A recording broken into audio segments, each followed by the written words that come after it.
નમસ્તે વિદ્યાર્થી મિત્રો, આજે આપણે પુનર્ગઠનના અંતિમ તબક્કામાં એટલે કે હિસાબી નોંધો કઈ રીતે કરવી એના દાખલા આજે આપણે જોશું. આપણે અગાઉ જોઈ ગયા કે પુનર્ગઠન વખતે નફા નુકસાનના પ્રમાણમાં ફેરફાર થાય, મિલકતો અને દેવાની કિંમતમાં ફેરફાર થાય અને એની આપણે હિસાબી અસરો આપવી પડે.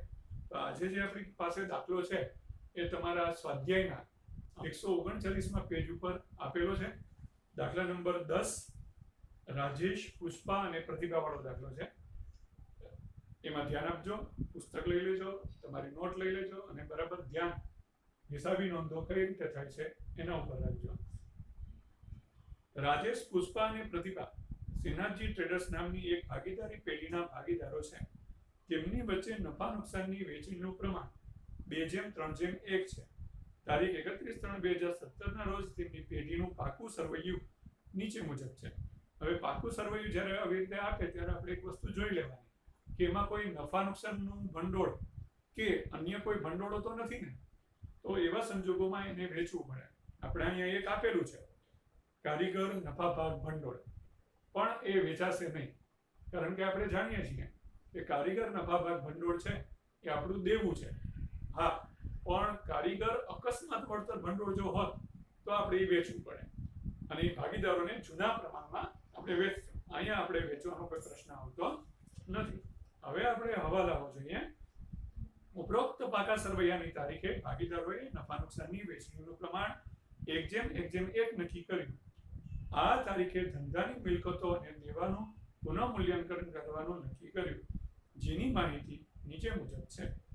જો હવાલાઓ અત્યારે જે પ્રમાણ આપ્યું છે છોકરાઓ 1:1:1 એ નક્કી કર્યું એટલે એ નવું પ્રમાણ છે, પણ આપણા દાખલામાં અત્યારે નવા પ્રમાણની કોઈ જરૂર નથી. આપણે જૂના પ્રમાણથી જ જરૂર પડશે.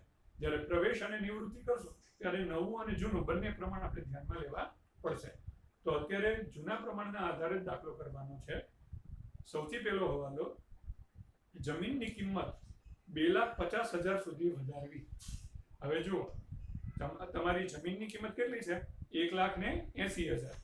2,50,000 સુધી વધારવી. જ્યારે સુધી વધારવી શબ્દ આવે ત્યારે ત્યાં સુધી લઈ જવાય, એ કિંમતને ત્યાં સુધી લઈ જવાની આવે.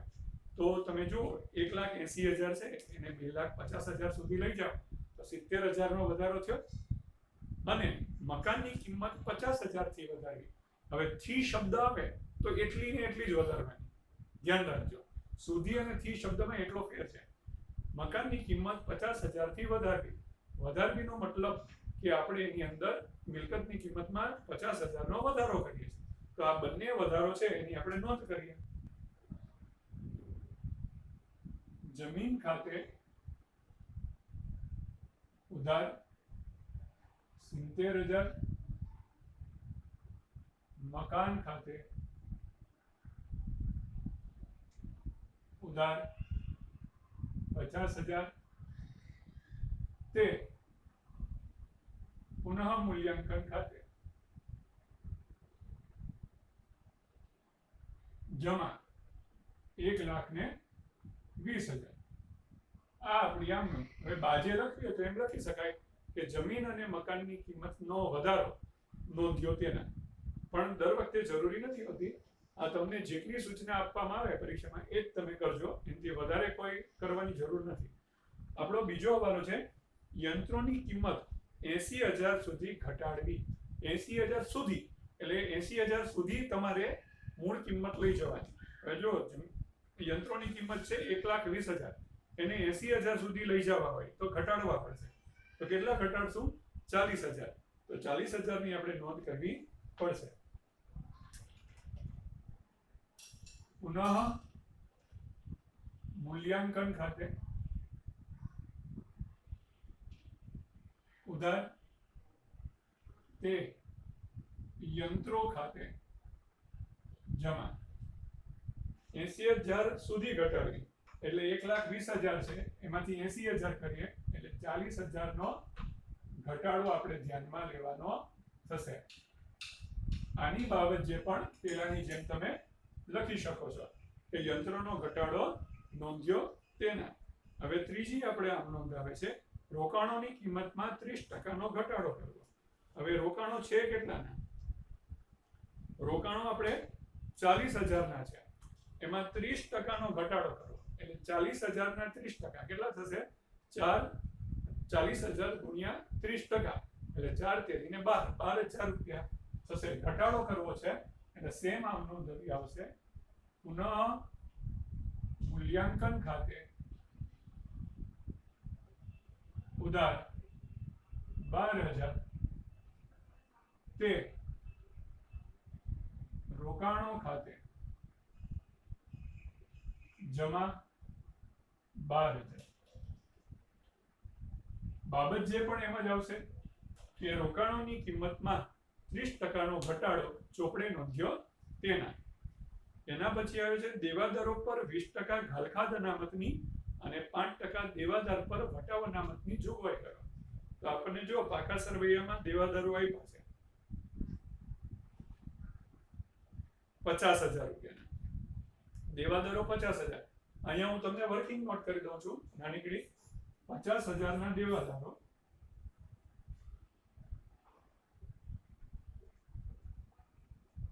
એમાંથી સૌથી પહેલી બાદ થશે ગાલખાદ અનામત. ગાલખાદ અનામત કેટલી કીધી છે આપણને? 20%, એટલે એમના 20% એટલે 10,000 થયા. હવે રહેશે 40,000. એમાંથી વટાવ અનામત આપણે બાદ કરવાનું થશે. તો વટાવ અનામત કેટલું કીધું છે? 5%, એટલે 5% એટલે 40,000 ના 5%, એટલે 2,000 રૂપિયા થશે. એટલે આપણે જે નોંધ કરશું એ ગાલખાદ અનામતની 10,000 ની નોંધ કરશું અને બીજી વટાવ અનામત, આ બેની નોંધ થશે. હવે જોગવાઈ કરવાની છે, એટલે કે આપણે એ ઊભું કરવાનું છે. હવે અનામત ઊભું કરવું હોય તો અનામતની બાકી ધ્યાનમાં લેવી પડે. તો અનામતની બાકી કેવી હોય હંમેશા? તો કે જમા હોય. ભંડોળ છે, ફંડ છે, અનામત છે, નિધિ છે, આ બધાની જમા બાકી હોય, એટલે અનામતની જમા બાકી થશે. તો આ બંને અનામતો ખાતે જમા થશે, તે પુનઃ મૂલ્યાંકન ખાતે ઉધાર થશે. તો આપણે એની આમ નોંધ કરીએ, પુનઃ મૂલ્યાંકન ખાતે ઉધાર તે ગાલખાદ અનામત ખાતે જમા કેટલા છે? 10,000 રૂપિયા. 10,000 રૂપિયા તે વટાવ અનામત ખાતે જમા 2,000. તો 10 ને 12,000 રૂપિયા પુનઃ મૂલ્યાંકનમાં ઉધાર થશે. આની બાજુ પણ તમે એવી રીતે લખી શકો કે દેવાદાર પર વટાવ અનામત અને ગાલખાદ અનામતની જોગવાઈ કરી તેના. હવે આપણો પાંચમો હવાલો, 15,000 ના સ્ટોકની કિંમતમાં 20% ઘટાડો કરવાનો છે. હવે તો મિલકતની કિંમતમાં ઘટાડો થાય એટલે મિલકત ઉધારની બદલે જમા થશે. તો પુનઃ મૂલ્યાંકન ખાતે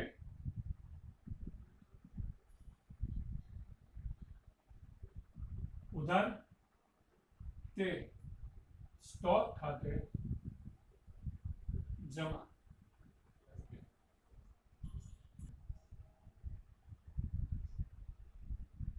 બાજે લખી શકાય કે સ્ટોકની કિંમતમાં 20% નો ઘટાડો નોંધ્યો તેના.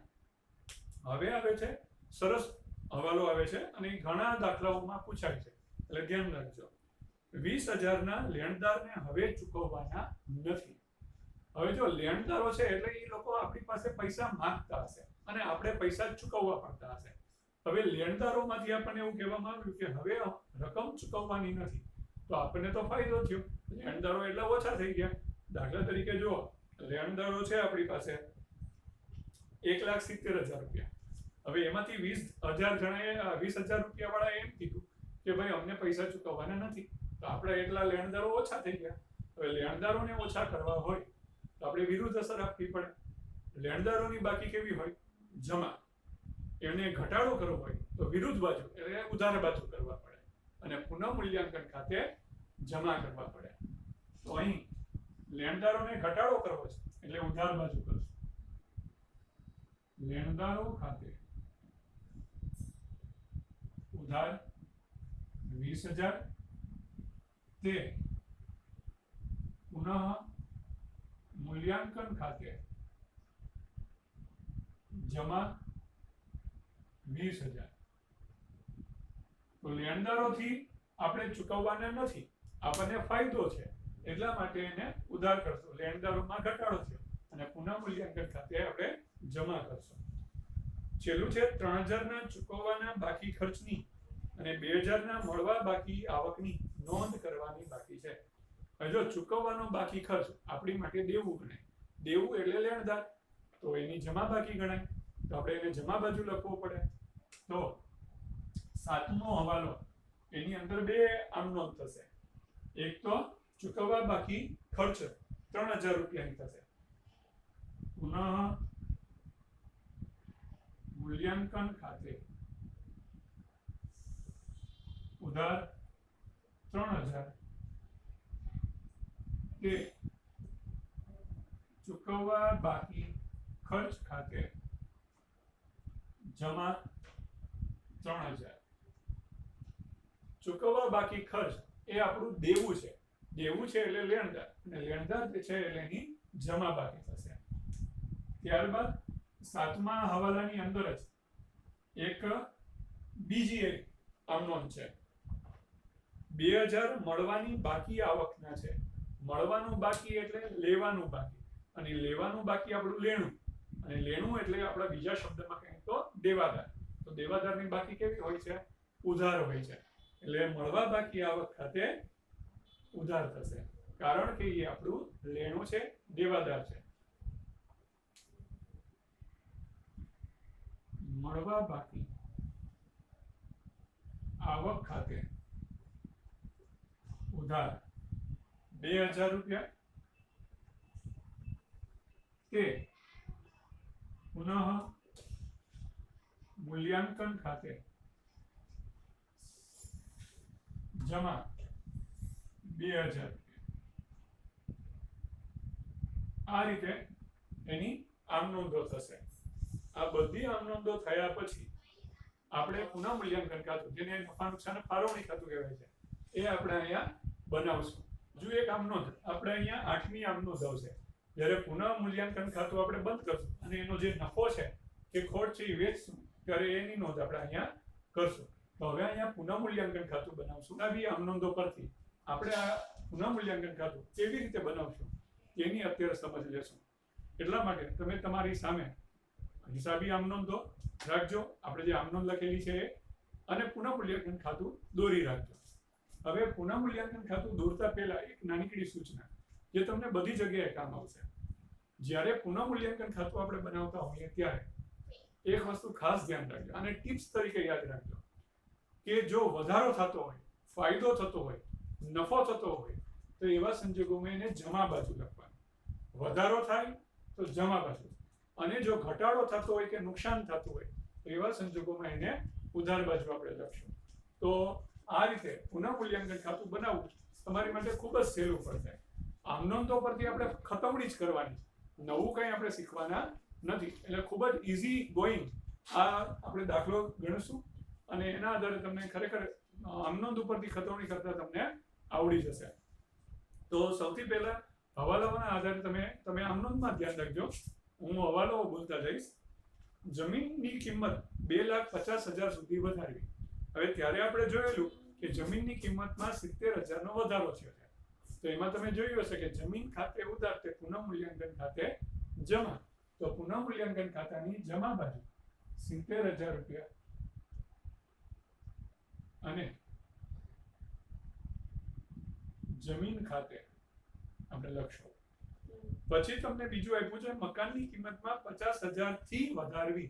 50,000 થી વધારવી એટલે 50,000 નો જ વધારો કરવાનો, અને વધારો છે, ફાયદો છે, એટલે આપણે કઈ બાજુ લખશું? જમા બાજુ લખશું. એટલે 50,000 મકાન ખાતે, વધારો છે એટલે જમા બાજુ. ત્યારબાદ યંત્રોની કિંમત 80,000 સુધી ઘટાડવી. હવે આપણા યંત્રો છે 1,20,000 અને એમાં ઘટાડો આપણે કરેલો 40,000 નો. ઘટાડો થયો એટલે નુકસાન, એટલે આ બાજુ આવશે. યંત્રો ખાતે જમા અને પુનઃ મૂલ્યાંકન ખાતે ઉધાર.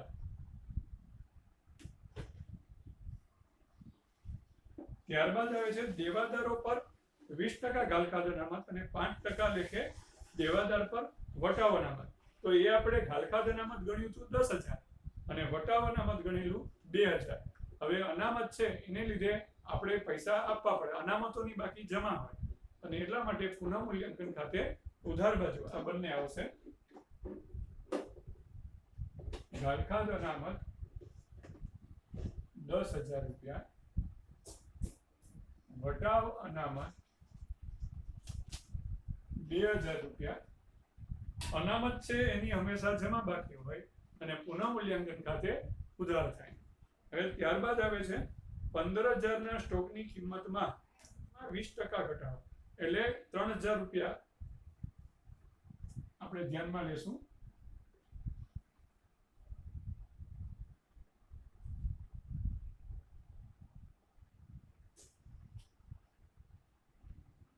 સ્ટોક ખાતે અહીંયા ભૂલ એ ન થઈ જાય વિદ્યાર્થીઓ કે તમને સ્ટોક અહીં આખર સ્ટોક તરીકે 35,000 આપેલો છે.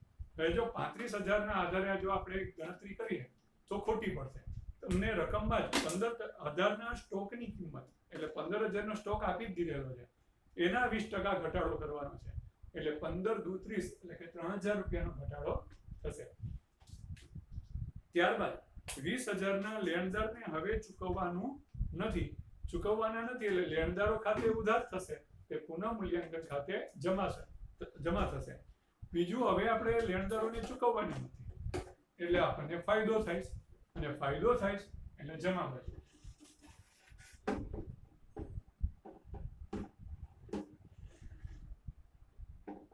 ₹20,000.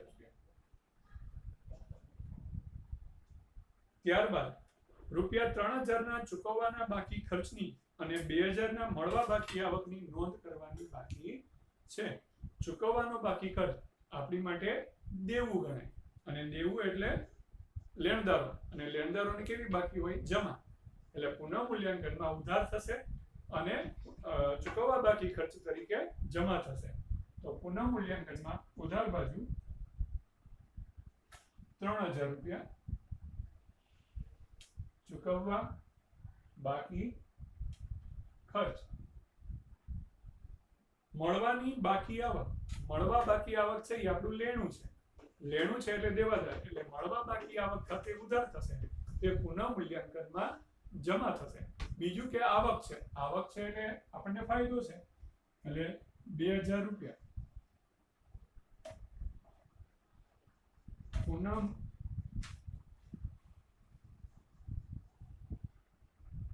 મળવા બાકી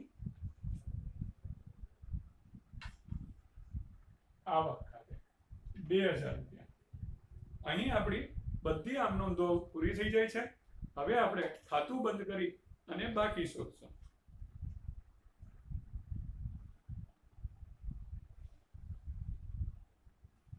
₹1,42,000. આ કુલ સરવાળો 1,42,000. હવે એમાંથી આપણા આ ઉધાર બાજુની વિગતો બાદ કરી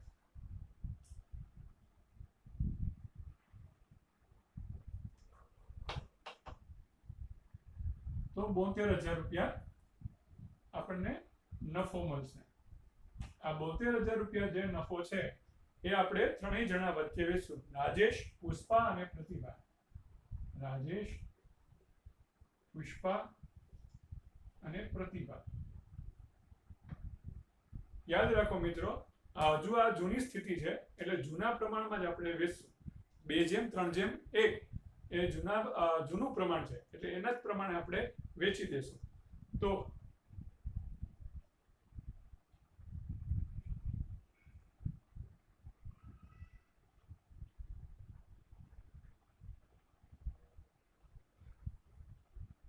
તો 24,000 રાજેશનો 2 ભાગ છે, પુષ્પાનો 3 ભાગ છે અને પ્રતિભાનો 1 ભાગ છે એટલે 12 6 72 એટલે 12,000 24,000 અને 36,000 એ આપણો વેચની પાત્ર નફો થશે. મેં તમને હવાલા નોંધોની અંદર આપણે આમ નોંધની અંદર છેલ્લી આમ નોંધ બાકી રાખવાની કીધી હતી, એ આ આમ નોંધ. હવે એની આપણે હિસાબી નોંધ કરશું. આ નફાની હિસાબી નોંધ શું થશે તો કે પુનઃ મૂલ્યાંકન ખાતે ઉધાર.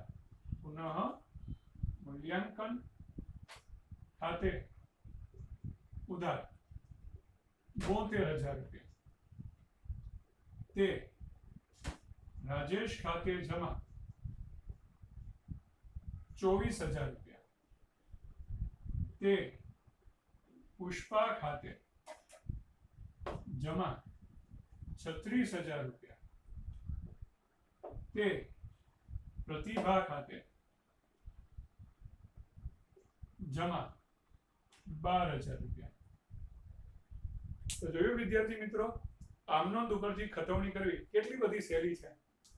વધારો હોય ફાયદો હોય તો જમા બાજુ, ઘટાડો હોય નુકસાન હોય તો ઉધાર બાજુ. એની જરૂરી અસરો આપી આપણે નફો શોધવાનો અથવા ખોટ મળે તો ખોટ, એને જૂના પ્રમાણમાં વેચવાની. યાદ રાખજો, આ વસ્તુ ખાસ ધ્યાન રાખજો. જૂના પ્રમાણ મુજબ વહેંચવું. ઓકે, નફો કે નુકસાન હોય એ જૂના પ્રમાણમાં વેચવામાં આવે છે. હવે આ રીતના જ બધા દાખલાઓ અને હવાલાઓ છે. તેમ છતાં ન આવડતા હોય તો તમે મને ફોન કરી અને પૂછી શકો છો. વધારે પ્રેક્ટિસ માટે તમે સ્વાધ્યાયમાંથી ઉદાહરણમાંથી બધા દાખલા કરજો. ત્યાં સુધી સ્ટે હોમ, સ્ટે સેફ.